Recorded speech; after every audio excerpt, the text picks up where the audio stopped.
All right, Shabbos, say good morning, a good tavach, a great suchos Baruch Hashem to be able to begin a new week of Maseches Zevachim together. Gets better and better every single week. Baruch Hashem, excited for another beautiful week ahead of us. Thank you again to Josh Erez for giving shir yesterday. Begin by thanking all of our sponsors. Baruch Hashem, we have so many our Talmud Torah sponsors for the month of Kislev.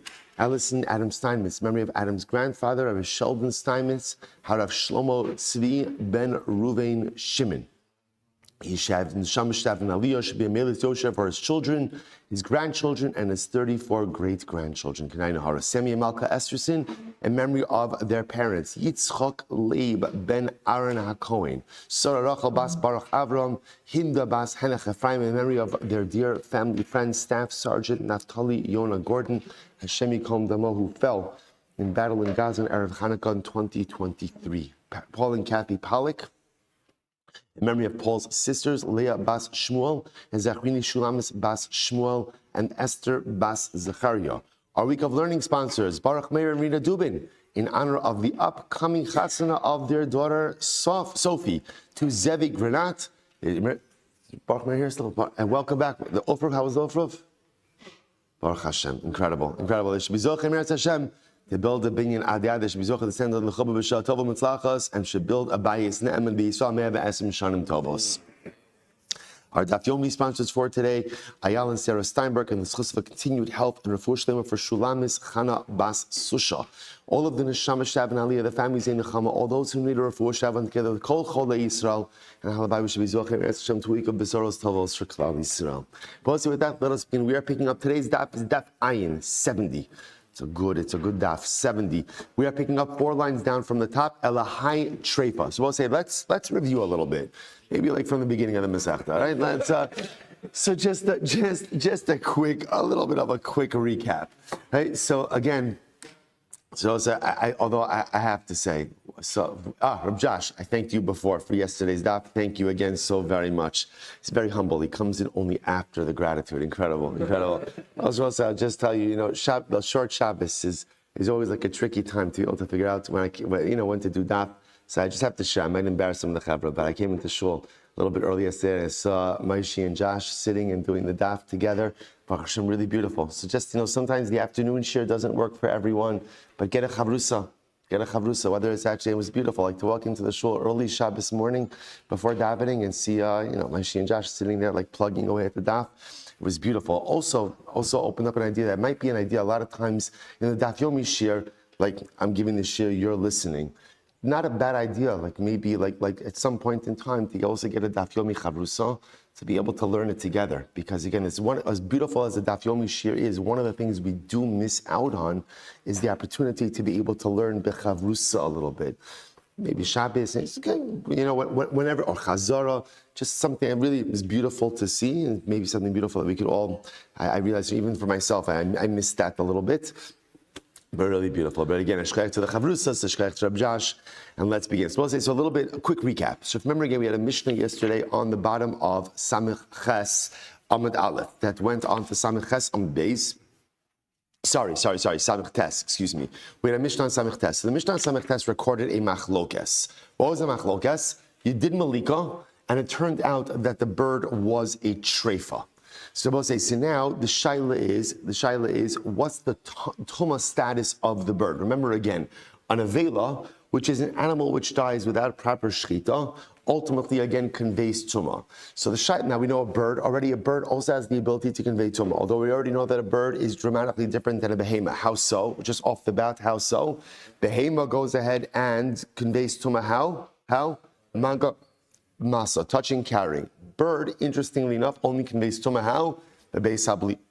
Ultimately, again, when you swallow it. That's how there's tuma. So this is the interesting shaila. You did malika, and it turned out the animal was a treifa. Now, as a treifa, obviously the animal is unusable. Unusable for carbonic purposes, unusable for consumption purposes. What is the tuma status of the bird? Rabbi Meir said, Eino mitame bebeis hablio. Rabbi Meir says it does not convey tuma. Once there was malika, so malika removes the ability for the bird to convey tuma. Rabbi Huda, on the other hand, said no, it is metame. Okay, so I will say, so now let's jump. What was Rabbi Yehuda? So Rabbi Meir makes a lot of sense, right? This essentially, Rabbi Meir says, what shchita is to an animal, malika is to a bird. So therefore, just as shchita removes any possible tumas nevela, so malika will remove any possible tumas nevela as well. Makes a lot of sense. What's Rabbi Yehuda's logic of saying malika doesn't remove tumah if it's an avela? So this is where Rabbi Yehuda, the Gemara says, I'm just going to quote you. Do not look at it inside. Right? I know you're like, okay, fine.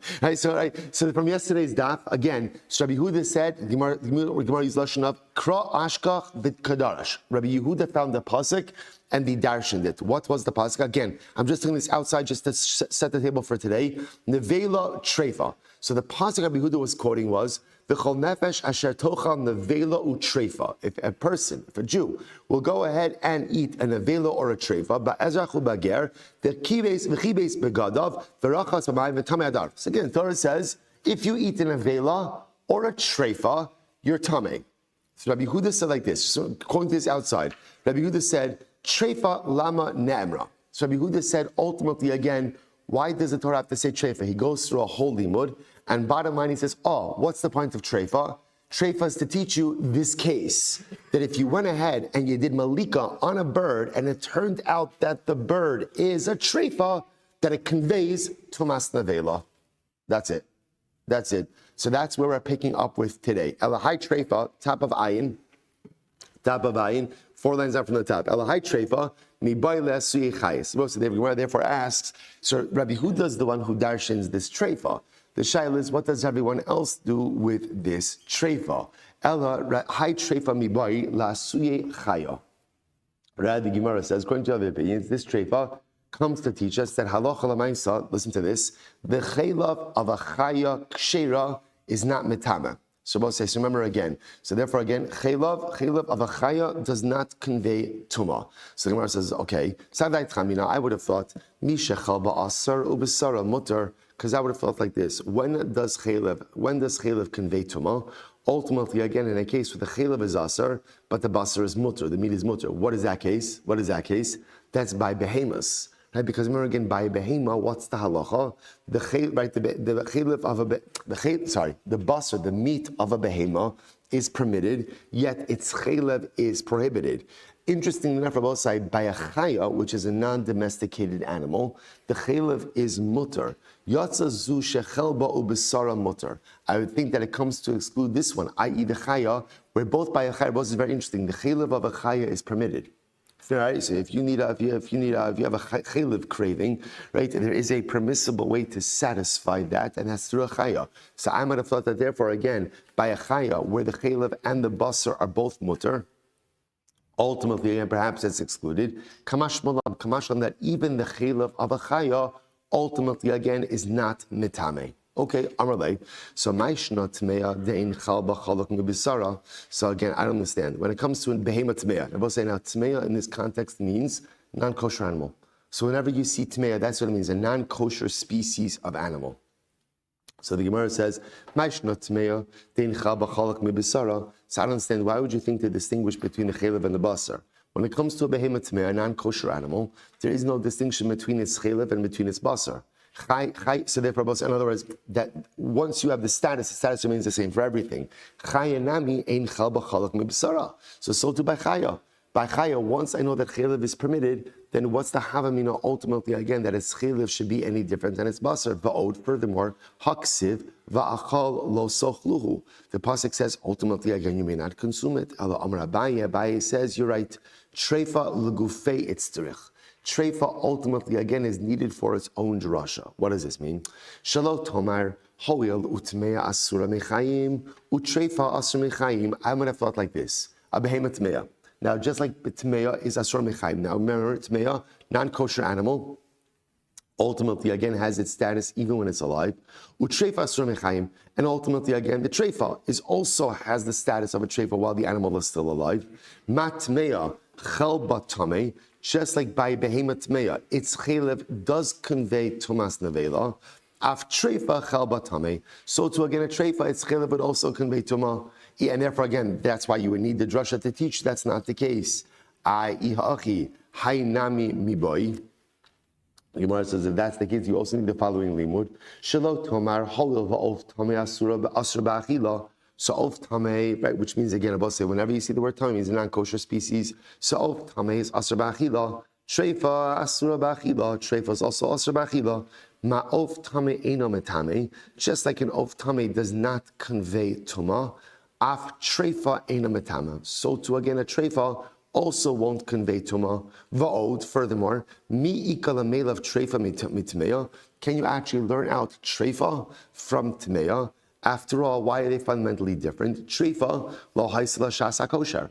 A treifa, a tmeya was never had a permitted window, right? Remember again, a tmeya is a non-kosher species. Under no circumstances was that animal ever permitted. On the other hand, treifa, haislo shasa kosher. But a treifa animal absolutely did have a time in which it was permitted. Treifa mi beten ma'ikal meimar. But you could have, you could have an animal that is what's called a treifa mi beten. Now remember again, I don't know, I'm sure maybe Rabbi Josh covered this yesterday. We didn't really get into this. What is that? A treifa, we've seen this before. What's the concept of a treifa? A treifa is, in a nutshell, an animal that has any condition which would cause its imminent demise. Right? The Gemara Maseches Chulin goes through a whole list of actual conditions that would render an animal treifa. So the Gemara says, but you could have what was called a treifa mi beten. Treifa mi beten means an animal born with a treifa condition. In other words, so what the Gemara is suggesting is, how can you even have a havamina to learn out treifa from tmeya? Tmeya is a disqualification that exists from the beginning. The tmeya animal never had a time of permissibility, as opposed to the treifa, which did. To which the Gemara says, not necessarily. There's a case of treifa also never had a window of permissibility. What's that case? That's the case ultimately again a treifa mi beten. Ultimately again an animal that is a treifa from the time that it was born. To which the Gemara says, no, b'mina miha ika. You're right, but species-wise, right? An behema tmeya, the species is fundamentally disqualified and prohibited. It bless you. In a treifa, the species ultimately again is permitted. There's just something specific, problematic with this animal. Amar Rava. So Rava comes along and says like this, different idea. HaTorah Amra. So remember again, all of this comes back to one basic pasuk. Right, the pasuk that we quoted yesterday, "B'chol nefesh asher tochal nevela utreifa." So the Torah is telling us, if you eat a nevela or a treifa, ultimately again you're tamei. You're tamei. Now again, I'll say, so we're all just trying to figure out why does it have to say treifa? Right, the Gemara went through this whole exercise. Why does it have to say treifa? So Rabbi Huda understands that literally treifa is coming to teach me that even if you did malika on a bird, that's a treifa, it still conveys tuma. But according to everyone else, like, what are you using this? What does the treifa come to teach me? Salam Rava, HaTorah Amra, Torah says like this: Yavo Isra Nevela, V'yachol al Isra Chelev. This is very interesting. The Torah is telling us that halacha l'maisa, let the prohibition of nevela devolve upon the Isra Chelev. Now, both saying this is very interesting. So remember again, Chelev is going to be prohibited. Obviously, Chelev, except from a chaya, like Chelev is prohibited. What the Torah is now teaching me is that when the animal dies, right, let's say without shchita, it's an avela. So now the prohibited Chelev will now have an additional dimension of Isser, namely of what? Chelev. That the Isra of Chelev ultimately again devolves upon, the Isra of Nevela devolves upon Chelev. So the Gemara says, Yavo Isra Treifa, V'yachal al Isra Chelev. Similarly again, if the behema is a Treifa, let the prohibition of Treifa devolve upon Nevela. So the Gemara now is suggesting, Rav is suggesting that the pasuk itself is teaching me that when you have an animal that is an Nevela or Treifa, there's an additional, there's an additional dimension of Isser that devolves upon the Chelev. So the Chelev, which is already prohibited as Chelev, now has an additional dimension of Isser, either of Nevela or Treifa. The Gemara says, I need this. Why? The Ashtar says, so now the Shaila is, why do you need both? In other words, essentially, what Rav is saying is like this. Torah is teaching me that although Chelev is already prohibited, and although again Rav is saying, we have a concept of Ein Isser Chalal Isser, that generally once something is prohibited, an additional dimension of Isser doesn't necessarily devolve upon a pre-existing Isser. But here, if you have a Chelev of an animal, and the animal becomes an Avela, so now if you eat the Chelev, you're Chai because of Chelev and Avela. If the animal's a Treifa, you're Chai because of Chelev and Treifa. So the Gemara says, but why didn't you teach me that both by nevela and treifa? Teach me by one, and I would understand that's what? Isser, halal isser, and let's move on. And the Gemara says, you need both. I'll tell you why. The nevela mishum dimitamya. So I would have thought like this. If it would have just taught me about nevela, because nevela ultimately again conveys tumah. Aval treifa imalo, but perhaps by treifa that would not be the case. The Ashwin and treifa, if it would have just taught me by treifa, mishum di isura mechayim. Interestingly enough, the treifa designation, remember again, sets in upon the animal even while the animal is still alive. Perhaps that's when the isser goes ahead and devolves upon the chelev.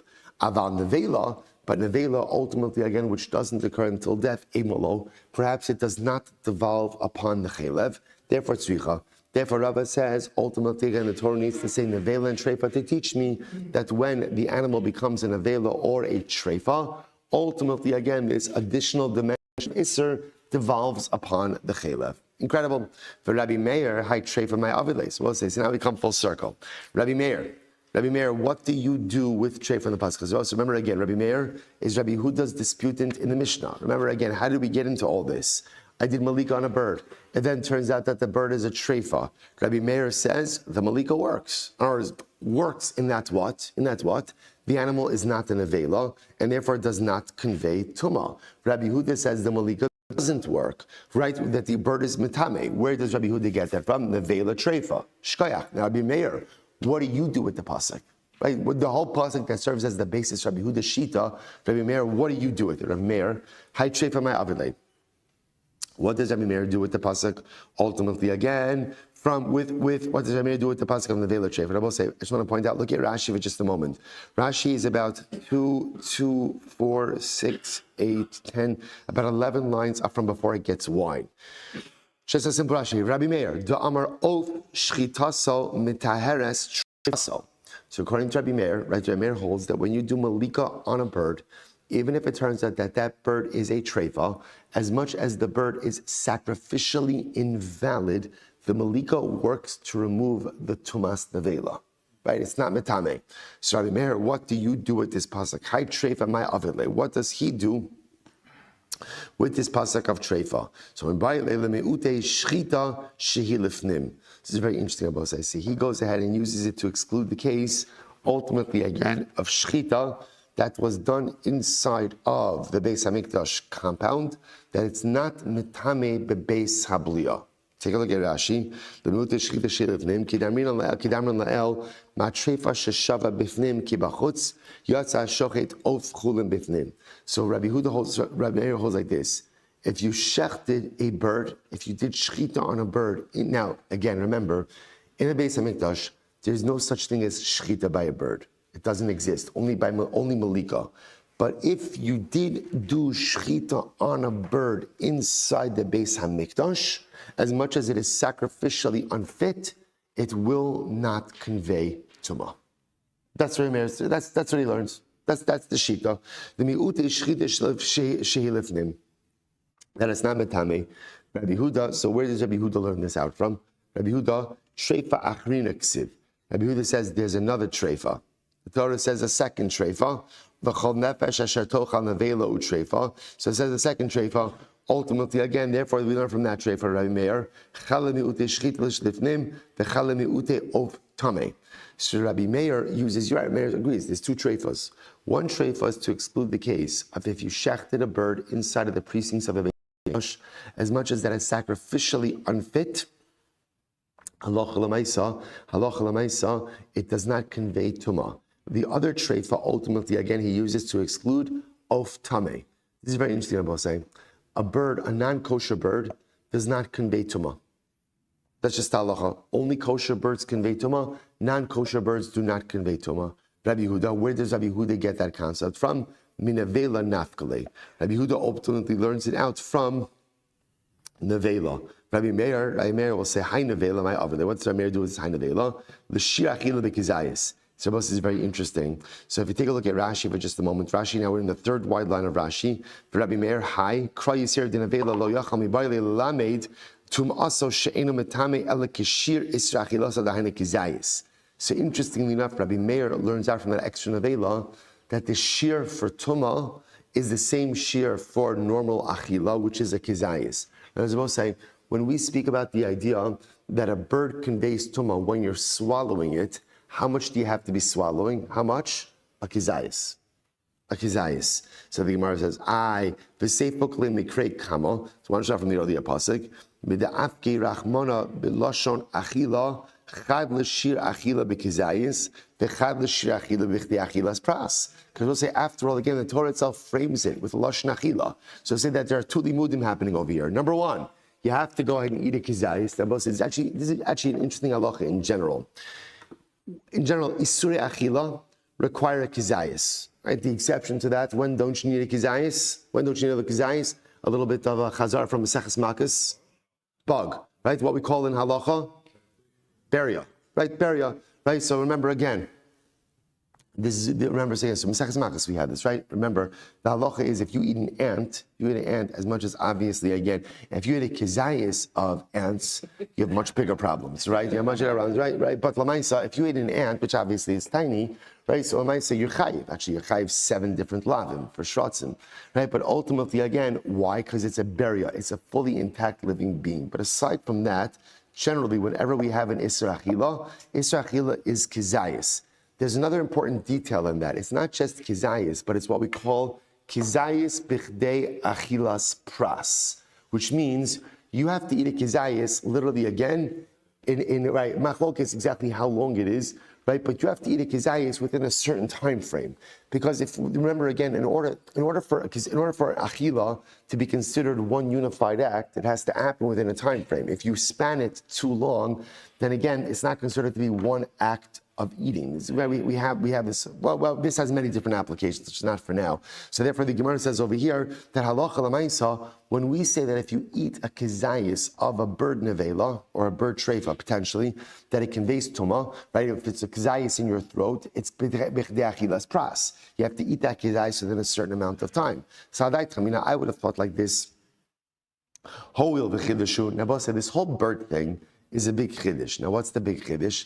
The big chiddush by the bird is, remember again, we're not even talking about Isra Achila. We're talking about tumah right now, right? That how does a bird convey tumah? How does a bird convey tumah? When you're swallowing it, when it's in your throat. That's when. First, I will say, by the way, it's two things. What becomes tummy when you swallow the tummy bird? Your body and your clothing. So this is a tremendous chiddush, right? It doesn't normally work this way. Tumah normally works again maga masa. You touch it, you carry it. So since there's a tremendous chiddush here, I would have thought like this, that maybe a bird, kind of like all bets are off by this, right? The normative construct of tumah does not apply.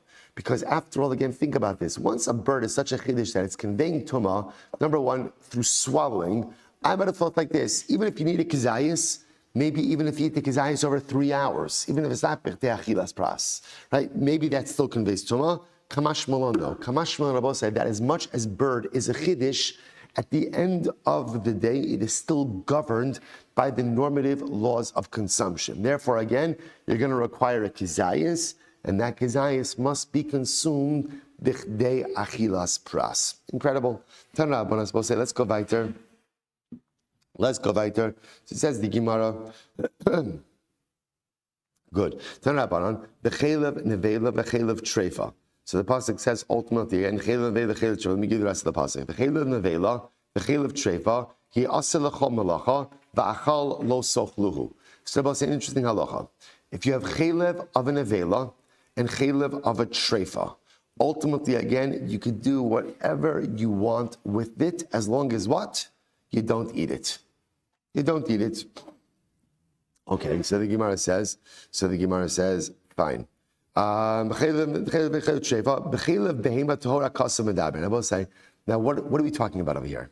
So the Gemara goes out and says, we're talking about, again, the chaylev of a kosher animal. Meaning, if you go ahead and you shecht an animal, so a behema, so we know that halacha l'maisa you cannot eat chaylev, but you can absolutely get hana'ah from chaylev. So you want to sell it, you want to use it as fuel, you want to feed it to your animals. You can do whatever you want. The only thing you can't do is eat it. Incredible.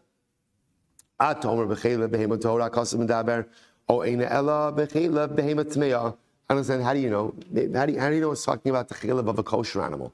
Maybe it's talking about the chaylev of a non-kosher animal and saying, again, you can't eat the chaylev of the, in other words, you could get hana from the chaylev of a non-kosher animal as well. So the Gemara says, Amrit, tiher michlal shchuta, v'tiher michlal chaylev.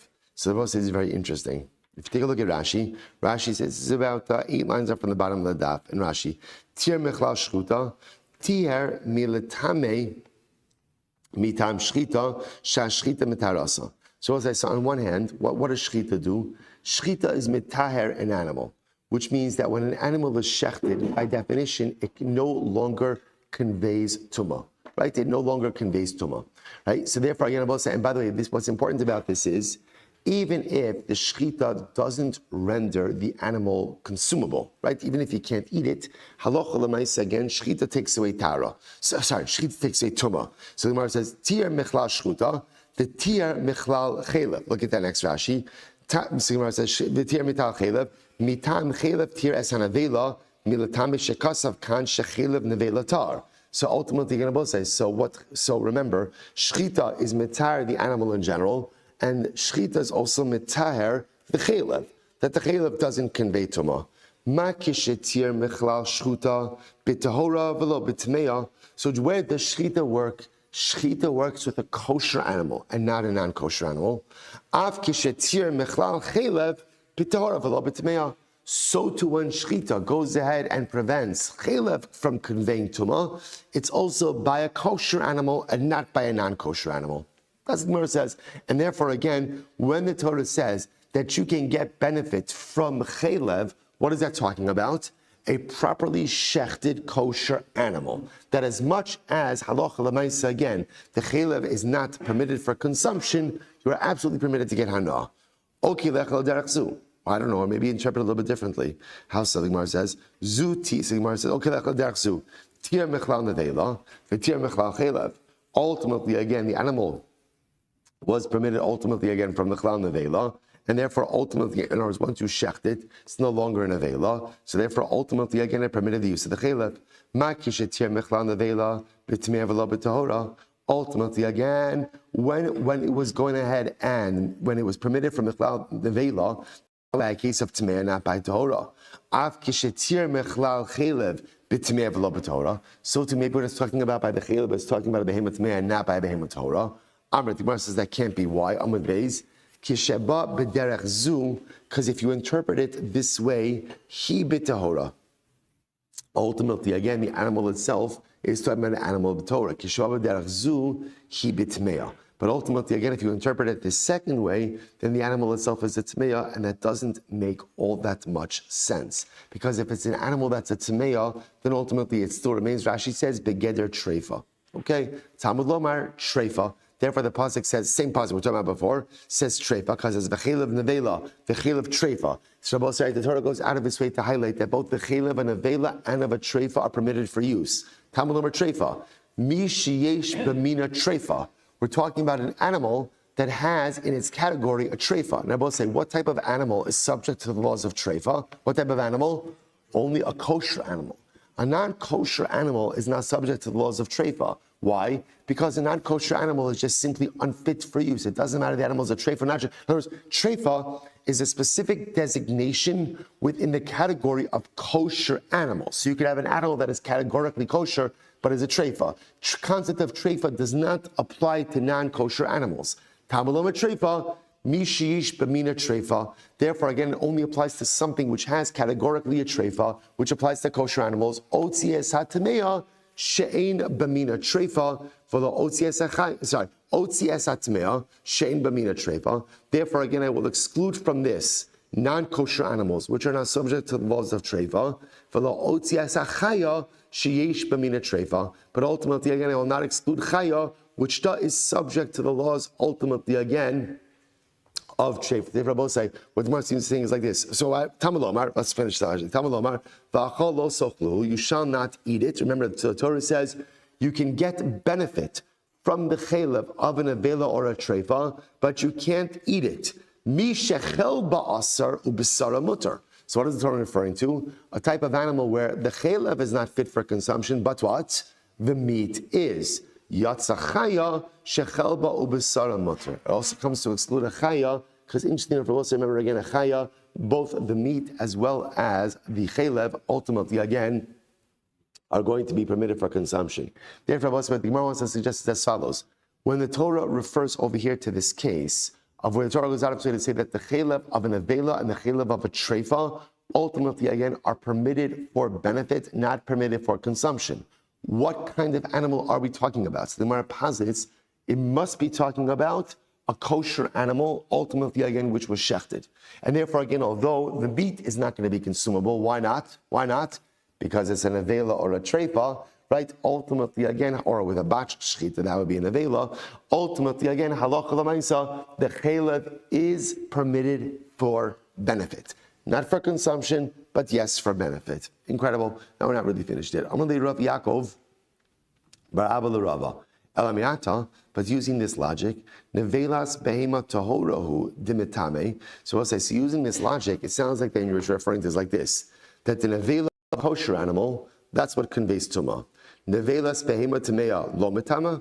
Are you telling me that the kosher, the animal carcass of a non-kosher animal does not convey tumah? So listen to this. We'll say, Amarle, kama sabi shibashtoba. How many elders, right? How many established Hamidi Chachamim have made this mistake? Look at Rashi. We'll say it's the last of the last wide line in Rashi. Kama sabi shibashtoba. Tmiya ani al zakinim merubim shekimoschem shenishtabashtem ba. So it's incredible. We'll say so. Right. So remember. Rav Yaakov, this is Rav Yaakov bar Abba said to Rava. Now, based on what you're saying, it's only the nevela of a kosher animal which conveys tumah. So Rava responds back, it is shocking to me how many wizened Torah sages have made this same mistake. Seifa asan lenevelas of tameh. Ultimately, again, I will say, the Seifa, that and Rashi says over here, the Sefer of the Mishnah, which talks about tiher mechlal nevela, right? That ultimately, again, that there is something that is removed from nevela. What is that referring to? Nevelas of tameh. So again, when we speak about the fact that a tameh animal does not convey tumah, the only thing we're referring to over here, Rava said, is a bird. That a tameh bird does not convey tumah bebeis habliya. So if you eat a kezayis of a non-kosher bird, now you're in violation because you've eaten non-kosher bird, right? But halacha l'maisa does not convey tumah bebeis habliya. But Rava suggests that the carcass of a non-kosher animal will convey tumah mago ubemasa. So that's the halacha l'maisa still remains to be seen, but that's the distinction that Rava is making. When we exclude something non-kosher from conveying tumah, Rava says that's dafka, a non-kosher bird does not convey tumah bebeis habliya, but a non-kosher animal will absolutely convey tumah b'mago b'masa. That's what's being suggested over here. Rabbi Yochanan says like this. Lo ti Rabbi Meir el tim. So we'll say, so now remember, let's get back to where we were. How did this whole thing start?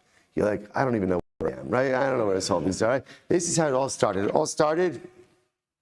It all started yesterday in the Mishnah. Remember, I'm going to say this whole daf. It's actually not complicated. Just a lot of information going relatively quickly, but it's not complicated because everything really comes back to one core machlokes. The machlokes again. About say just keep your finger on Samech Tes Amud Aleph, the bottom of 69a, going on to 69b. The machlokes in the Mishnah. Again, you did malika. You just minding your own business, doing your malika. And then what happens? It turns out the bird is a treifa. So let's go through this. Obviously, what do I know? What does everybody agree with? I did malika, the bird is a treifa. What does everybody agree with? Sacrificially invalid. Can't do anything with this. Now the issue is I have a bird carcass, which I happen to be holding in my hand. Right? So the shaila now is, what's the status of this bird carcass? Does it have the ability to convey tumah or not? Rabbi Meir says no. Now again, remember, the truth is holding a bird carcass in your hand a big deal? No. I mean, it sounds pretty gross, but aside from that, right? In other words, from a tumah perspective, it's not a big deal. Why? Because the only way birds convey tumah is how? Beis habliya, through swallowing, right? But obviously the shaila is going to come up. Let's say whatever it is, Kohen didn't realize he ate it. Is he tameh? So Rabbi Meir says no. Rabbi Meir holds halacha l'maisa. although the malika did not work sacrificially, the malika absolutely works to say that the bird is not an avela. It's not an avela.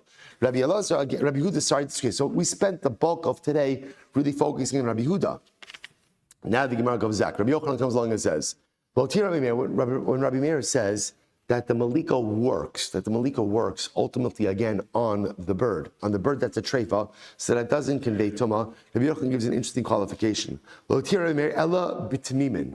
only if the bird was a complete bird, not a balmum. Not a balmum.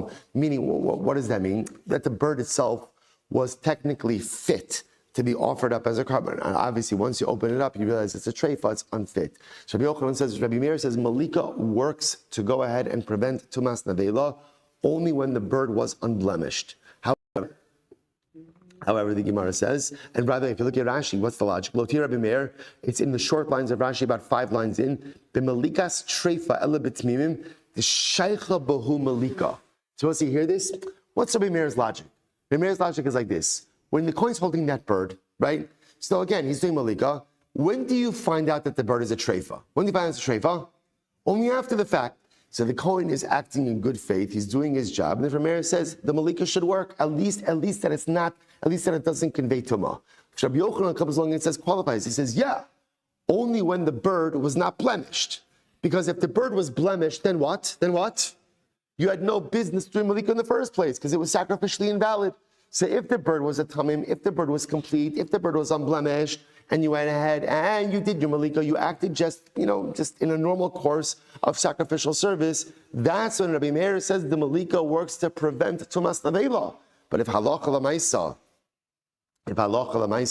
ultimately, again, you were sacrificial, you were using a blemish out of a bali mumim lo. But if you're doing it on a bal mum, ultimately, again, it does not work. In other words, if you did malika on a bal mum, that then turned out to be a treifa, ultimately, again, it conveys tumah. Interesting. Rabbi Elazar says, no, afilu b'bali mumin. This is very interesting. Rabbi Elazar disagrees. He said, no, not true. Rabbi Meir, Rabbi Elazar says like this. What's Rabbi Meir's logic? Rabbi Meir's logic is that malika is the equivalent of shchita. And just like by shchita, it doesn't matter if the animal was a bal mum or not. If you did shchita on an animal, that animal does not convey tumas nevela. If you did malika on a bird, whether the bird had a mum or not, malika is the equivalent of shchita for a bird, and therefore malika will remove any tumas nevela. So fundamental machlokes, itmar nami. So we'll say, watch this. Amar Bibi, Amar Rabbi Lazar. Rabbi Meir, no, it's not true. Even Rabbi Meir supports this idea. First approach of Rabbi Yochanan. If you did malika on a balmum, a blemished animal, even Rabbi Meir would agree that what? That the animal conveys tumah. Vafilu ba'avzin v'tani golin. No, I'm sorry, I said that incorrectly. Ultimately, again, this supports Rabbi Lazar's view. Right, because he's saying in the name of Rabbi Lazar. That ultimately, again, that Rabbi Meir says that even if you did malika on ba'ali mumin, even if you did malika on a blemished bird, that malika prevents tumas nevela. Not only that, afilu ba'avzin v'tarnagolin. Even if you did malika on geese or on chickens, right? Other forms of fowl, which is wild. Malika works, obviously, I will say, there's no such thing as offering, there are no karbanos that are brought from geese or from chickens. And clearly, again, if you do malika on geese or chickens, you can't eat it, but the malika at least will work to what? Prevent tumas nevela from these animals. So we'll say this is actually crazy. This is actually pretty wild. According to Rabbi Lazar essentially holds that malika, once malika works by birds, so really malika is a valid mechanism by all fowl. Now, it's only a valid mechanism in that it will prevent the animal from becoming an avela and conveying tumah, will not necessarily work sacrificially or consumption-wise. Right? But again, so just to understand the svara. The svara is once it works, then it should work categorically. So once I know that malika is the form of shchita by birds in the Beis HaMikdash, that means that malika is a valid mechanism of shchita, at least to some degree, Rabbi Loza says, by all fowl. By all fowl. And therefore, if you do malika on chickens, you do malika on geese, you do malika on a bird with a blemish or without a blemish, you might not be able to eat it. You might not be able to use it in the Beis HaMikdash, but it absolutely renders it, it absolutely prevents it from becoming or conveying or possessing tumas nevela. Incredible. Incredible. Incredible. No, this is like, I don't know. I'm just never going to be the same. You said this, it's incredible. Incredible. I don't know what to do with this. Okay. Help me out, guys. Says the Gemara. All right, let's go back there. So I'll say now, by the way, once you know this opens up the door to a whole bunch of other stuff. So get ready for this. This is actually pretty wild. By Rabbi Yirmiyah, listen to this. Araf Eis Mahu. Wow. What if you decapitated a goat? Now we'll say, okay, a smidge of context, right? So let's say, so now listen to this. So what's the case of it? This is actually fascinating. Take a look at Rashi. Araf Eis al hachalal b'makom egla arufa. Watch this. Watch this. So we'll say, here's the case. The case is like this, right? Unfortunately, again, we find a person murdered in between two cities. When that happens and we don't know who killed them, that triggers a process called egla arufa. We know the process, right? And the Gemara Masechah Sota. So remember again, what happens? The elders of the closest city come out. They bring out a calf to a dried riverbed. They decapitate the calf. They go ahead and they wash their hands over the calf and they say, Yadenu lo shafchu dam zeh. Our hands have not gone ahead and spilled this blood. Here's the interesting case. What happens if instead of a calf, you brought a goat? And you decapitated, it was on sale, we're Jewish, right? And it was also, so what happened, right? And you decapitated the goat in that spot. Now, obviously, what's clear from the outset? What's clear from the outset? It doesn't work, right? In other words, you're still gonna have to bring an eglah. You're gonna have to do a calf because that's the process that the Torah mandates. But what's the shaila? The shaila is, what's the status of the goat? Now, what do I know for sure? What do I know for sure? I can't eat it, right? Because it's not parchita. But what's the shaila? Does it convey tumah? Is it an nevela or not? So what's the shneitzad? Now, one, and of course it's an nevela. It died without proper shchita. On the other hand, it died with a proper halachic mechanism. Not the right mechanism for this animal, but the right mechanism for the context, right? So in other words, right context, wrong animal. I needed to decapitate a calf. Instead, I decapitated a goat. So interesting, I'll say, so why is this coming up? Because remember, according to Rabbi Yochanan's understanding, or I should say, according to Rabbi Lazar's understanding of Rabbi Meir holds that once Malika is established as a valid mechanism of slaughter, it works in all contexts for fowl. Now again, when I say works, it doesn't necessarily work sacrificially, doesn't work for consumption, but absolutely will work to ensure that the fowl is not an avela. So now once I know that, so here the shaila, I decapitate a calf in a place where they found the corpse. Granted, the goat. Granted, not going to work to satisfy egla rufa, but it's going to have to bring an egla. But the shaila is, does the decapitation at least work to say that the goat is not going to be an avela? It's riveting. So Mahu. So Gemara says, Mahu. On the one hand, Avzin v'tana golden time mai dimina d'ofos ninu. Now we'll say, on one hand, we just said before that according to Rabbi Lazar, if you do malika on chickens or geese, ultimately it works. Now again, when I say works, what does it mean? It's not going to be an avela. Why? But I understand that why. Because chicken and geese are in the family of fowl. That makes sense. We're part of the same family. Aval eiz lavmina de eglaninu.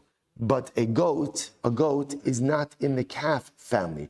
Even if it identifies, right? Even if it identifies as a calf, it's not going to make a difference, right? No matter what it identifies as, a calf, right? A goat cannot become a calf. Can't use the calf locker rooms, can't compete in calf events. It doesn't make a difference. That's it. So it's not in the same family. So the Gemara says, oh Dilma. So on one hand, perhaps therefore decapitation again should not work. Oh Dilma, mina debehemahu. Well, it's not totally true. Why? Because both the calves and the goat do belong to the same general category called behema. So both I see here this. So really what we're asking over here is, in other words, we're going to accept the principle. And the principle is that once there is an accepted form of slaughter, for a certain category of animals, right? Of animals, then ultimately that category of slaughter is going to work for everything. And again, work obviously has to be qualified in different ways, but on the most basic level, at least, if an animal is killed using this mechanism, ultimately it will not be an avela. The shaila just is, how broad can the category be? So if you decapitate a goat at the site of egla arufa, obviously, procedurally, you're still going to have to bring your calf. The shaila just is, can we say that decapitation is a valid form of slaughter, and therefore halacha l'maisa, the goat at least will not be an avela? That's the shaila. So Yasser Rav Dimi v'ka'amar la l'hashmaita. So Rav Dimi was sitting and he was saying over this particular ruling, Amar li Abaye, michlal de egla arufa tahorihi. So this is incredible. So Abaye said, 1 second, hold up. Your whole question presupposes that an egla arufa is not an avela. Right? It's interesting. In other words, your whole question presupposes that when you decapitate a calf, that calf does not convey tumah after its death. Abaye says, how do you know that? Abaye says, where do you know that from? So the Gemara says, Amr le'in. To which ultimately, again, Rav Dimi said to Abaye, yes, that is correct. Amri, the Bei Rabbi Yanai, kapara ksid kikadshim. Why? Because we'll say, interestingly enough, because the Torah uses the word kapara, atonement, by egla arufa, the same word that it uses by karbanos. And just like by karbanos, after their shchita or malika, whatever their slaughter mechanism is, after they are sacrificially slaughtered, ultimately, again, they do not convey tumas nevela. So to egla arufa does not convey tumas nevela. Shabbos says, fascinating. So again, there's two pieces of information over here. So number one, egla arufa does not go ahead and convey tumas nevela. That we kind of were presupposing the whole time. The shayla we still don't know is, what about the goat? What about the goat slaughtered on site? So Massive Rav Nasan Avod Rav Huna Bar Nasan Va'achal lo sochlu. So the pasuk says, you shall not go and eat from it. So I only know ultimately again, chelev, when is there a prohibition to eat from chelev? When you have a chelev that is asr ba'achila mutar ba'ano. However, again, the Gemara says, chelev shel shar niskal v'egla rufa minayin. How do I know that I can't eat the chelev, ultimately again, of shar niskal? Shar niskal is an ox that is stoned because, let's say, he killed someone. Right? Or egla arufa, was just talking about before. How do I know that their chelev is asr also? Talmud lomar kol chelev. Therefore, the pasuk says all chelev. Right? Kol chelev. Ultimately, again, all chelev is going to be prohibited for consumption. 1 second. Egla arufa tahorihi. Right? So the Gemara says, but I don't understand. If halacha lamaisa, I assume that egla arufa is not in the veil, it doesn't convey tumah. So while I think that ultimately, again, that the egla itself is tar, but its chelev is tameh, so the Gemara says, obviously, again, I will say, it goes without saying that halacha l'maisa, if you go ahead and you follow the proper procedure for egla arufa, right, and you decapitate it, everyone is going to agree that obviously it's not going to be considered to be a carcass, right? Because in that respect, it's going to be the same as karbanos. That just as karbanos, after they go through their proper procedure, then ultimately, again, halacha l'maisa, it's not an nevela. So too, if you decapitate the egla, it's not going to be an nevela. So we'll say, interestingly enough, what's the shaila? If you went ahead and you shechted it. So we'll say, it's very interesting. What happens if you ended up shechting an egla arufa? So the Gemara says that perhaps its chelev still remains tahar. But if that's the case again, the shchita ultimately again should be enough to prevent it from going ahead and halacha l'maisa again should be. The shchita should be enough to go ahead and be matar for nevela as well. It died.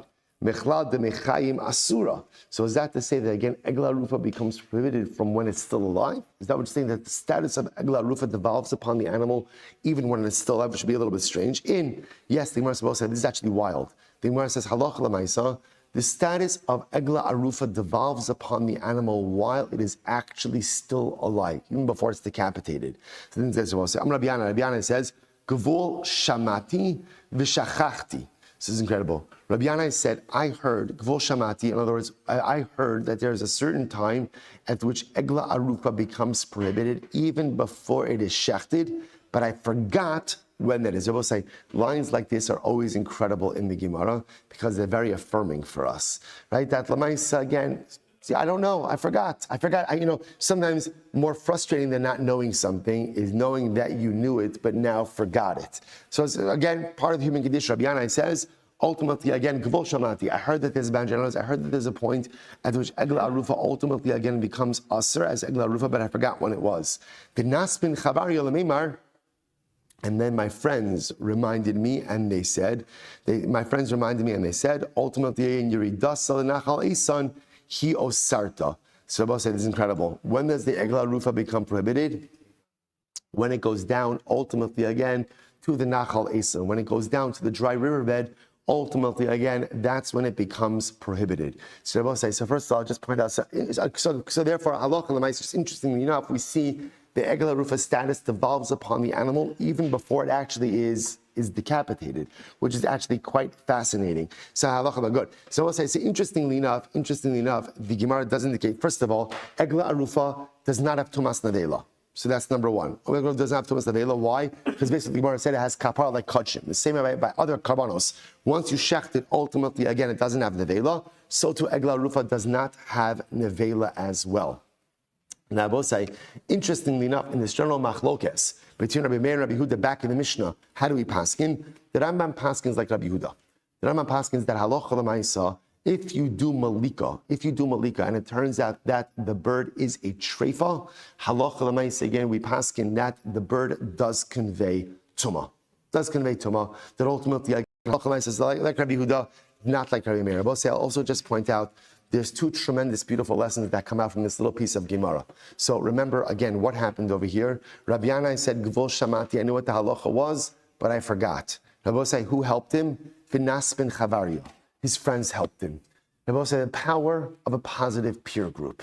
Surround yourself with good people. Surround yourself with holy people. And ultimately, again, then when you slip, when you fall, when you forget, they will be there to help you up. We like to think sometimes that the people we surround ourselves with, it's okay, I can surround myself by people who I love very much, but are negative influences, because it's not a big deal. They're not going to have an impact on me. It's not true. Anything and everyone has an impact on who I am. If I surround myself, unfortunately, again, with toxic, negative people, that toxicity seeps in. Conversely, if I surround myself with positive, holy, growth-oriented people, then what's the incredible thing? Not only does it have a good ashba, not only does it have a good effect on me, but when I forget, when I slip, and when I fall, they will be there to help lift me up. The power of a positive peer group. That's lesson number one. Lesson number two, Abosai. When does the Egla Arufa become Asr? The Gemara says, Yiridasa lenachal esan. When you go down, when you suffer a descent, ultimately again into a dry riverbed, even before you do anything wrong. That's ultimately again where the tumah and where the isser sets in. So much of life is not just simply about avoidance of committing averos, but it's preventing myself from getting into the wrong circumstances to begin with. Right? As Chazal tell us, Ezu Chacham, who is wise, Haro es hanolad. If ultimately, again, Rabbi Nachman writes, if ultimately, again, I'm fighting against the Yitzhar to resist sinning, 9 out of 10 times, I've already lost the battle. The key to success is to prevent myself from getting into the negative situations to begin with. Live proactively, live with foresight. We all know the circumstances in which we find ourselves, in which we're going to get ourselves into trouble. It's not like we're new at this thing called life. We have years of experience. I know exactly what circumstances are going to put me down the wrong road. When is the Egla Arufa in trouble? When is it us already? Before decapitation. Once it starts that descent into that dry riverbed, it's done. It's done. What a tremendous metaphor for life. We all have that dry riverbed. Those life circumstances, I know if I allow myself to get into that situation, it's done. I'm going to sin. Life, so much of successful living is about prevention. Identify your dry riverbeds in life. Identify the circumstances and situations where when you get yourself there, it's never going to end well, and prevent the descent from happening proactively. Identify the circumstances and situations in life in which normally lead to failure. Be proactive in avoiding them. And ultimately, again, Chazal tell us, that's the secret to success. Hadran alach. Mazel tov. Incredible. All right, Chevra on Zoom. Have a great day, everyone. Shkoyach. Mazel tov on the parrot.